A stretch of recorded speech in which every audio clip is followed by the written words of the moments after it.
So topic is friction. ठीक है, आज का टॉपिक है फ्रिक्शन। और फ्रिक्शन में कुछ इंपॉर्टेंट डेफिनेशंस हैं। ठीक है, तो सबसे पहले तो ये आता है कि फ्रिक्शन है क्या। सो डेफिनेशन देखो, friction is the force which opposes. तो अपोजिस से वर्ड से क्लियर हो रहा है कि ये फ्रिक्शन जो है वो रोकता है ना। Opposes the relative motion or the tendency of relative motion between two bodies in contact and act tangentially along the surface of contact। दो बातें इसमें इंपॉर्टेंट है, एक है अपोज करना और दूसरा एक्ट टेंडेंशियली। मतलब क्या है इन वर्ड्स का, देखो फ्रिक्शन इज अ फोर्स। पहली बात याद रखना कि फ्रिक्शन जो है ना ये फोर्स ही है। फ्रिक्शन जो है वो फोर्स ही है, लेकिन ये फोर्स लगती क्यों है? क्योंकि ये अपोज करती है। अपोज करती है किसको? Relative motion. और रिलेटिव मोशन किसकी? रिलेटिव मोशन टू बॉडीज की। ठीक है, and act tangentially along the surface of contact. इस चीज को इस तरह से समझोगे तो कैसे, मान लो ये मेरे पास बुक है, ठीक है, और इसके ऊपर मैंने ये डस्टर रखा, ऐसे डस्टर रखा। अब जैसे मैं इसके पास ये उंगली लेकर आया और मैंने इसको टच किया और मैंने इसके ऊपर कुछ फोर्स लगाई, क्या ऐसा पॉसिबल है कि मैं इसके ऊपर फोर्स लगाऊं और ये डस्टर आगे मूव ना करे? तो आंसर है पॉसिबल है। चाहे अपनी कॉपी पे फोर्स लगा के देखो, इतनी फोर्स लगाओ फोर्स लगेगी, पर हम लोग इतनी लगाएंगे कि ये चले ना। पॉसिबल है ना ये तो, कि अपने नोटबुक पे लगा के देखो, चाहे फोर्स देखो, इसके ऊपर मैं फोर्स लगा रहा हूं, इसमें टच करके मैं इसके ऊपर थोड़ी सी फोर्स लगा रहा हूं, लेकिन ये डस्टर मूव नहीं कर रहा है। तो इसका मतलब ये हुआ कि जितनी मैंने फोर्स लगाई क्या वो वेस्ट चली गई? तो आंसर है नहीं, वो वेस्ट नहीं गई, क्योंकि अगर मैं किसी चीज के ऊपर फोर्स लगाऊंगा तो वो चलेगी ना, जैसे ही चल रही है। लेकिन फोर्स की एक पर्टिकुलर वैल्यू भी है जिसपे ये चलेगी नहीं। तो इसका मतलब ये हुआ कि अगर मैं इस डायरेक्शन में फोर्स लगा रहा हूं और ये चल भी नहीं रही है, सो इट मींस कोई ना कोई फोर्स जरूर है जो इसको रोक के रख रही है ना। ऐसा पॉसिबल, जैसे मान लो इस डस्टर की वजह से मान के रखो बड़ी सी अलमीरा हो, तो मैं पूरा जोर लगा दूं, तो जोर तो हम लगाते हैं लेकिन वो मूव नहीं करती है अलमीरा। ठीक है, वैसे ही छोटा सा ये हो सकता है कि देखने में ऐसा लगे कि नहीं नहीं सर तो फोर्स लगा रहे हैं, और इसमें मैं फोर्स लगा रहा हूँ, ठीक है, हल्की सी फोर्स लगा रहा हूँ, उतनी फोर्स जिससे ये मूव ना करे। तो उस फोर्स को जो फोर्स अपोज कर रही है, विच मीन्स जो मैं इसको इस तरफ धक्का दे रहा हूँ लेकिन इसको कोई रोक के रख रहा है, वो है फ्रिक्शन। और इसका मतलब एक और हुआ कि अगर मैं इस तरफ फोर्स लगा रहा हूं और ये डस्टर नहीं चल रहा है, व्हाट इट मींस कि कोई ना कोई जो फ्रिक्शनल फोर्स है वो इसको इस तरफ फोर्स लगा रही होगी, क्योंकि मैं इस डायरेक्शन में फोर्स लगा रहा हूं, फिर भी ये रुका हुआ है, तो इट मींस कोई फोर्स इस डायरेक्शन में लग रही होगी। और अगर इस डायरेक्शन में कोई फोर्स लग रही है तो इट मींस ये क्या हुआ? ये फ्रिक्शन। ठीक है, तो इस चीज को देखना गौर से। ठीक है, तो फिर चला था फ्रिक्शन। तो व्हाट इट मींस कि अगर इस डायरेक्शन में फोर्स लगी तो कोई इसको अपोज कर रहा है जो ऑपोजिट डायरेक्शन में अपोज कर रहा है, तो उसी को बोला गया है फ्रिक्शन। तो इंपॉर्टेंट बात इधर से एक और आती है कि फ्रिक्शन में क्या है, अगर मान लो कोई ऑब्जेक्ट है इस तरह से, कोई ऑब्जेक्ट है इस तरह से और ये अर्थ के ऊपर प्लेस है, मान लो ये नोटबुक थी, ठीक है, और उसके ऊपर डस्टर प्लेस था, वैसा ये कोई ऑब्जेक्ट मान लो, तो फोर्स जो अप्लाई की मैंने इधर से फोर्स लगाई थी ना इस डायरेक्शन में, तो वो इस डायरेक्शन में फोर्स लग रही है, ठीक है, एफ। ये कौन सी फोर्स है? जो हम लोग अप्लाई कर रहे हैं। लेकिन जो फ्रिक्शन होगा वो इधर लगेगा, ठीक है, जो फ्रिक्शनल फोर्स होगी ना, जिसको अपोज कर रहा था, जो रोक रहा था, वो ऑपोजिट डायरेक्शन में लगता है और उस पॉइंट पे लगेगा सरफेस ऑफ कॉन्टैक्ट, जिधर दोनों सरफेस, ये ऑब्जेक्ट और जो सरफेस है, उन दोनों का जहां पे कांटेक्ट होगा, तो मतलब इधर लगेगा फ्रिक्शनल फोर्स। ठीक है, this F is frictional force and F this is applied force. ठीक है, तो डेफिनेशन देख लो, friction is the force which oppose word इसीलिए आया है। अपोज का मतलब होता है रोकना, अपोज करना, विरोध करना। ठीक है, द रिलेटिव मोशन मतलब मोशन का जो विरोध कर रहा है, और विरोध क्यों हो रहा है? क्योंकि एक फोर्स लग रही है और वो लग कहां रही है, ये देखो इस साइड एक्ट कर रही है tangentially along the surface of contact. ये जो टेंजेंशियली वर्ड है इसका मतलब है टच करता हुआ। ठीक है, टच करता हुआ, ऐसी फोर्स लगेगी जिसको टच करती हुई लगेगी, और किस पॉइंट पर टच करती हुई? Along the surface of contact, यहाँ पे इन दोनों का सरफेस कॉन्टैक्ट में, ठीक है। देन इससे नेक्स्ट बात आती है कि फ्रिक्शन क्यों हो रहा है, तो इसके पीछे रीजन ये आता है कि कोई भी सरफेस, जैसे ये नोटबुक ली थी हम लोगों ने, ठीक है, ये नोटबुक ली थी, ऐसे तो देखने में प्लेन लग रहा है, इसका सरफेस जो है वो प्लेन है ना, पर अगर इसको माइक्रोस्कोप से देखें, ये जो प्लेन ऐसे लग रहा था मैथ्स की बुक बिल्कुल प्लेन है, लेकिन अगर इसको माइक्रोस्कोप से देखें तो इस पर इसका जो शेप होगी कुछ इस तरह से, छोटे छोटे होल्स, पोर्स जिसको बोलते हैं, ठीक है भाई। और सेम वे से इस डस्टर पे देखें तो इस पे भी कई सारे होंगे, तो फिर जैसे मैं इसके ऊपर ये रखूंगा तो इसके जो होल्स हैं और इसके अंदर भी छोटे छोटे जो होल्स हैं वो आपस में एक बॉन्ड डेवलप करेंगे, तो ये जो चीज बनाएगी ना इस तरह की शेप होगी, ठीक है, ये इस तरह से देखो जरा इसको, तो ये नोटबुक जो है ना उसकी शेप इस तरह से, ठीक है, अगर माइक्रोस्कोप से देखें। और नेक्स्ट की इस तरह जो डस्टर रख रहे हैं, फिर होगा क्या, जैसे ही फोर्स अप्लाई की तो फिर इनके बीच में ऐसा बॉन्ड डेवलप होगा, ऐसा लगे, ठीक है, उस बॉन्ड को ब्रेक करने के लिए एक एक्स्ट्रा फोर्स लगेगी, ठीक है, उस बॉन्ड को ब्रेक करने के लिए फोर्स लगेगी, उसको बोल रहे हैं, और उस वजह से फ्रिक्शन का ओरिजिन होगा। क्योंकि क्यों एक्ट पे आ रही है, क्योंकि सरफेस जो होते हैं उसमें इररेगुलरिटीज है, ठीक है, और इररेगुलरिटीज की वजह से क्या होगा कि एक बॉन्ड डेवलप हो रहा है, और फिर उस बॉन्ड को ब्रेक करने के लिए फोर्स अप्लाई हो रही है, that is the force which required to break the bonds. Bond क्यों बन रहा है? Between the molecules when one surface move over another. जब एक सरफेस दूसरे के ऊपर मूव करवाएंगे तो जो बॉन्ड बन रहा है उसको ब्रेक करने के लिए इस कॉल्ड फ्रिक्शनल फोर्स और फोर्स ऑफ फ्रिक्शन। क्लियर हो गई ना टर्म्स? देन नेक्स्ट आता है इस पे स्टैटिक फ्रिक्शन। स्टैटिक फ्रिक्शन जो है इजी है अगर ये समझ आ गई। स्टैटिक फ्रिक्शन में क्या था, ये देखो इधर डायग्राम बनाया था, ये है सरफेस, ठीक है, ये जो लाइन है ये सरफेस, ये है ऑब्जेक्ट, और इस डायरेक्शन में फोर्स अप्लाई की, ठीक है, और वेट जो है वो always act perpendicular, weight downward आएगा और W is equal to mg, ठीक है, और वेट का एक रिएक्शन भी आता है, इस तरफ इसका रिएक्शन आएगा और इस साइड का होगा, इस साइड फ्रिक्शनल फोर्स लगेगी और लगेगी इस इधर, ठीक है, लेकिन इस डायग्राम में इधर शो करो, ठीक है, दिस इज फ्रिक्शनल फोर्स, ये जो F है ये फ्रिक्शन है, ठीक है, लेकिन एग्जैक्ट जो लगेगी ये सरफेस ऑफ कांटेक्ट इस पॉइंट पे लगनी है। अच्छा, ये बात याद रखना। अब होगा क्या कि जैसे इस फोर्स को अप्लाई इंक्रीज करेंगे हम लोग, ठीक है, जैसे इस फोर्स को इंक्रीज करेंगे तो ये फ्रिक्शनल फोर्स भी इंक्रीज होगी। पहले इसकी डेफिनेशन देख लो, स्टैटिक फ्रिक्शन क्या है? The force of friction which exactly counter balance the applied force during the stationery state of a body is called static friction. Static का मतलब होता है स्टेशनरी, ठीक है, रुका हुआ। स्टैटिक का मतलब है जो रेस्ट पे हो, ठीक है, इजी वर्ड में स्टैटिक है रेस्ट। तो मतलब जब कोई ऑब्जेक्ट रेस्ट पे है और उस समय जो वो फ्रिक्शन देगा उसको हम लोग बोलेंगे स्टैटिक फ्रिक्शन, ठीक है।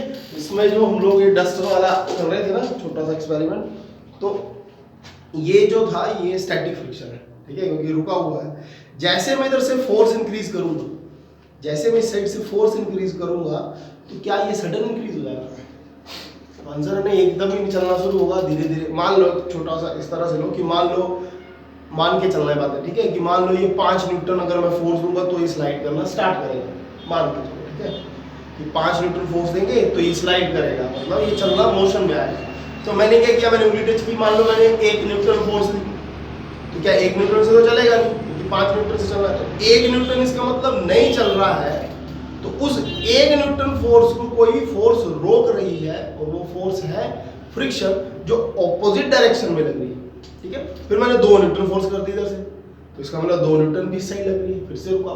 फिर मैंने 3 न्यूटन कर दी, फिर 3 न्यूटन फोर्स इस तरफ लग रही होगी, रुका हुआ। तो ये जितनी भी वैल्यूज आ रही हैं ये स्टैटिक वैल्यूज, ठीक है, क्योंकि ये सारा रेस्ट पे है।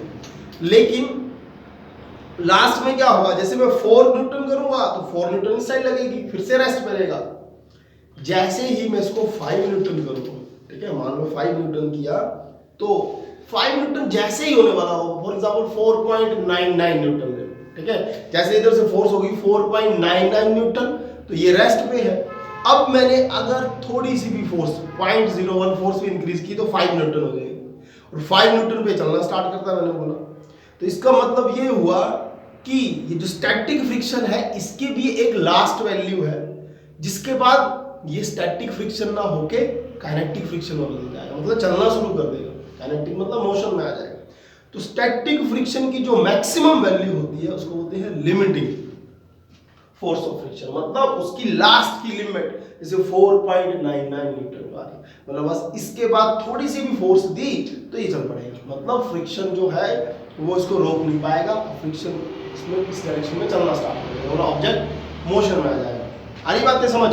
तो जो लास्ट की दो डेफिनेशन है ना, एक है लिमिटिंग स्टैटिक फ्रिक्शन क्लियर है ना रेस्ट पे, और लिमिटिंग फोर्स ऑफ फ्रिक्शन क्या है, the maximum value of static friction. देख लेना, मैक्सिमम वैल्यू होती है किसकी, स्टैटिक फ्रिक्शन की, which comes into play when a body is just going to start, just going to start, और start में डिफरेंस है, just going to start मतलब बस होने ही वाला है, ऐसा बोलना कि lecture is just going to start, पर इसका मतलब ये थोड़ा कि लेक्चर स्टार्ट हो गया है, बस होने ही वाला है।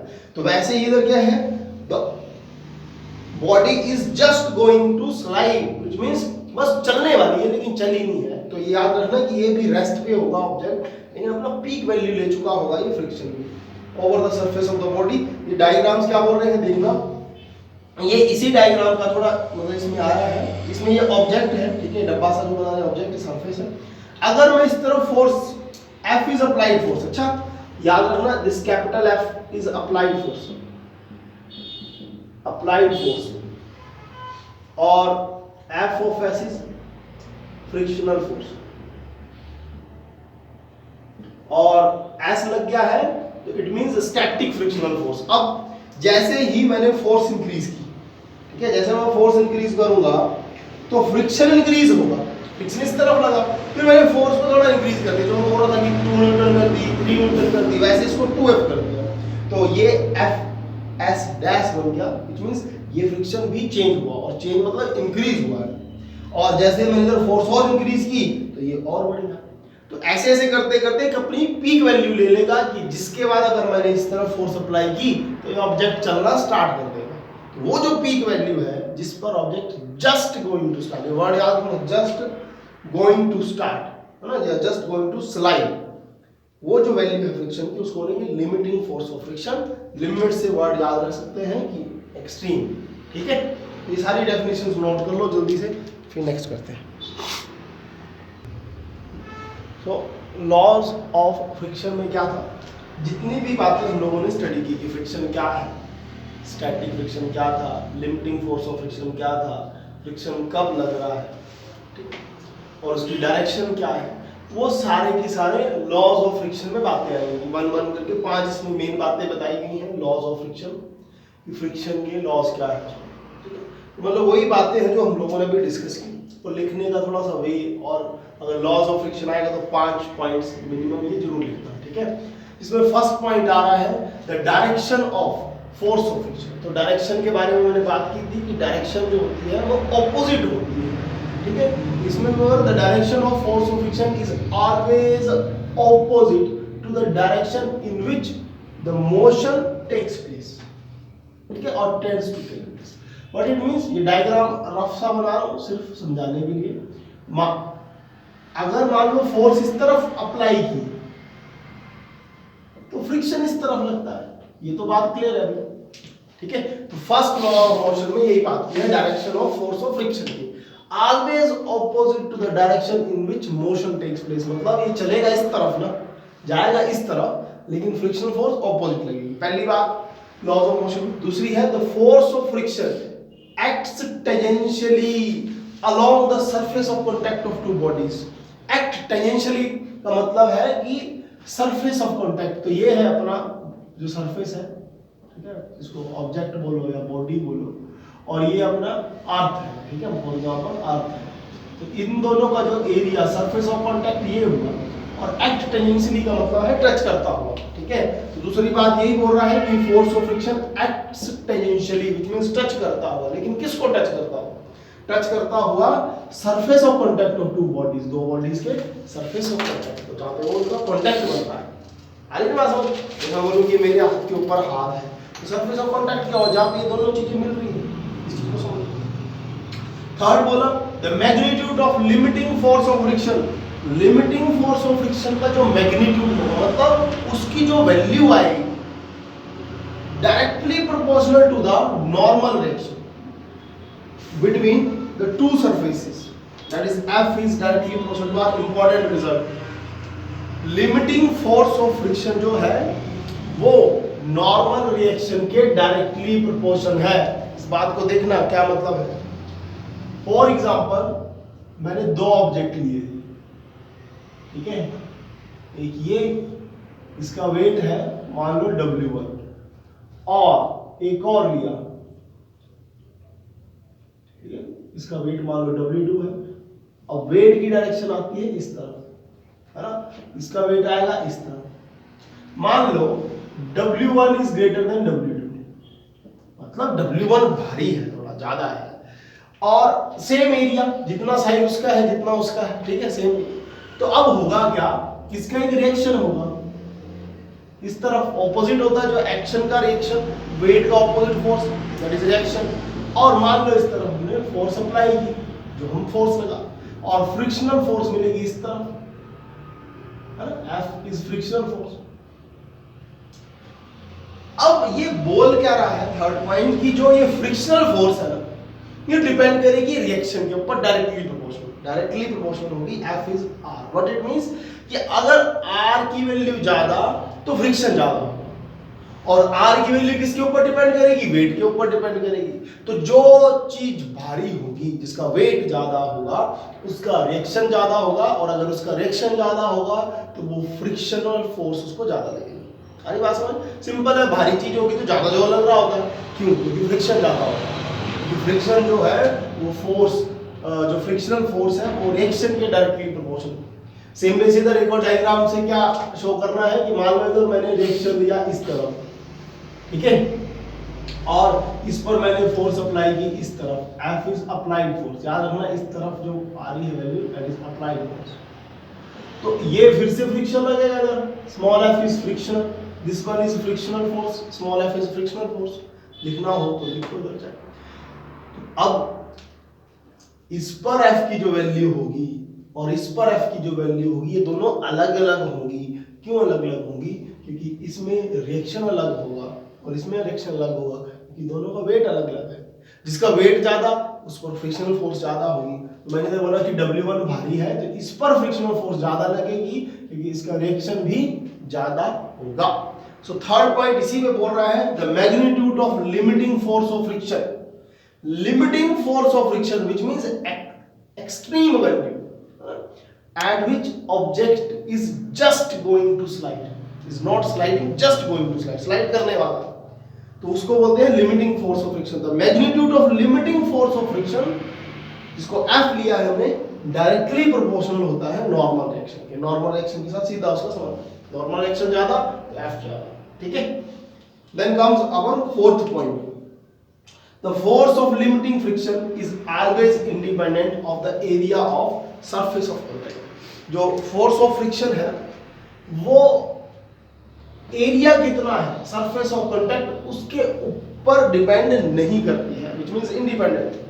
force of limiting friction, याद रखना, जो friction है limiting friction always independent of the area of surface of contact of two bodies। दो बॉडीज का कितना एरिया कांटेक्ट में आ रहा है उससे उसका कुछ लेना देना नहीं, ठीक है। लिमिटिंग फ्रिक्शन का कितना एरिया कांटेक्ट में आ रहा है उससे उसका कुछ लेना देना नहीं है।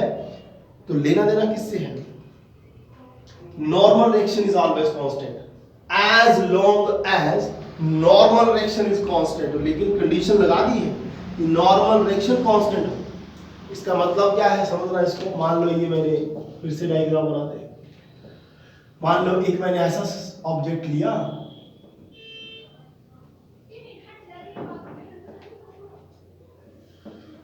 ये मैंने एक ऑब्जेक्ट लिया, अब इसका एरिया ज्यादा है, ठीक है, और एक और ऑब्जेक्ट लिया, मान लो इतना सा,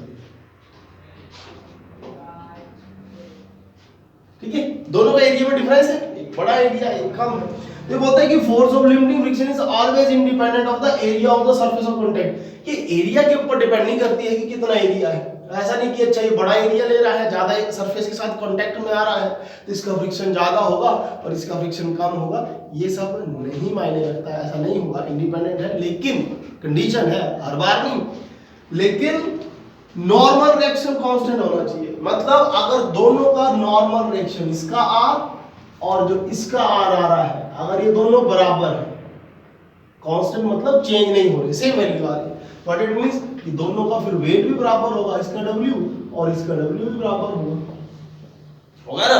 अगर वेट बराबर है तो जो फ्रिक्शनल फोर्स लगेगी इस डायरेक्शन में, ये अप्लाइड फोर्स है F, और इस डायरेक्शन में जो फ्रिक्शनल फोर्स लगेगी स्मॉल f, और ये मान लो अप्लाइड फोर्स F है, ये दोनों बराबर होगी। इंपॉर्टेंट पॉइंट आ रहा है। तो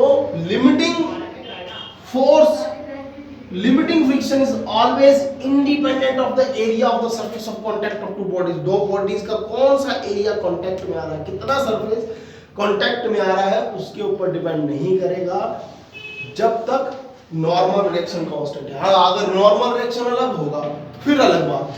अगर नॉर्मल रिएक्शन दो ऑब्जेक्ट का सेम है तो एरिया ऑफ कांटेक्ट के ऊपर डिपेंड नहीं करना है, ठीक है।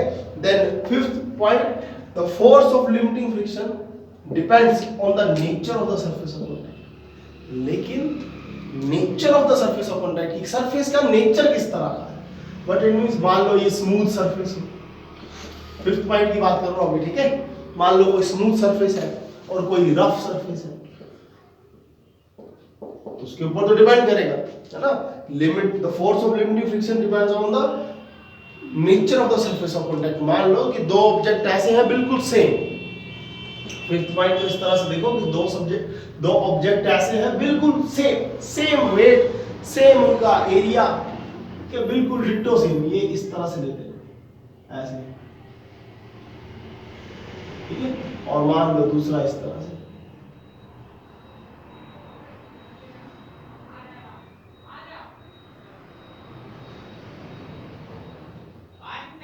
ठीक है, दोनों सेम है, सेम। तो अगर सरफेस अलग है, ये मान लो उबड़ खाबड़ थोड़ा सरफेस है, ये स्मूथ मान लो कि बढ़िया एकदम मार्बल का सरफेस, ठीक है, और ये ग्राउंड टाइप एकदम उबड़ खाबड़ मान लो इसको, ठीक है, रफ सरफेस जिसको बोलते हैं लोग, ग्राउंड्स होते हैं ना, जैसे मिट्टी का कोई ग्राउंड है, तो फ्रिक्शन किसमें ज्यादा होगा, ग्राउंड पे ज्यादा फ्रिक्शन होगा, पता ना। कि मान लो एक मैं ऑब्जेक्ट लेकर जाऊं, ठीक है, ऑब्जेक्ट लेकर जाऊं और उसको एक स्मूथ सरफेस के ऊपर खींचना हो तो इजीली आ जाएगा, लेकिन एक रफ सरफेस के ऊपर खींचना हो तो ज्यादा जोर लगता है। रीजन, क्योंकि जो नेचर ऑफ सरफेस है वो अलग अलग है, नेचर ऑफ सरफेसेस अलग अलग। अगर nature of surface is different तो फ्रिक्शनल फोर्स, जो फोर्स ऑफ लिमिटिंग फ्रिक्शन है, उसकी वैल्यू भी डिफरेंट होगी। ये इंपॉर्टेंट बात आ जाती है फोर्थ और फिफ्थ में। याद रखना, area of contact, area of the surface of contact of two bodies इसमें डिपेंड नहीं करेगा, लेकिन कंडीशन जरूर है, नॉर्मल रिएक्शन कांस्टेंट होना चाहिए। और नेक्स्ट है the force of limiting friction depends on the nature of the surface of contact. ये nature of the surface of contact के ऊपर जरूर डिपेंड करता है। क्लियर हुई पॉइंट्स? लिख लो, 5 पॉइंट्स है, 5 लॉज ऑफ मोशन, इंपॉर्टेंट है, आएगा पेपर में।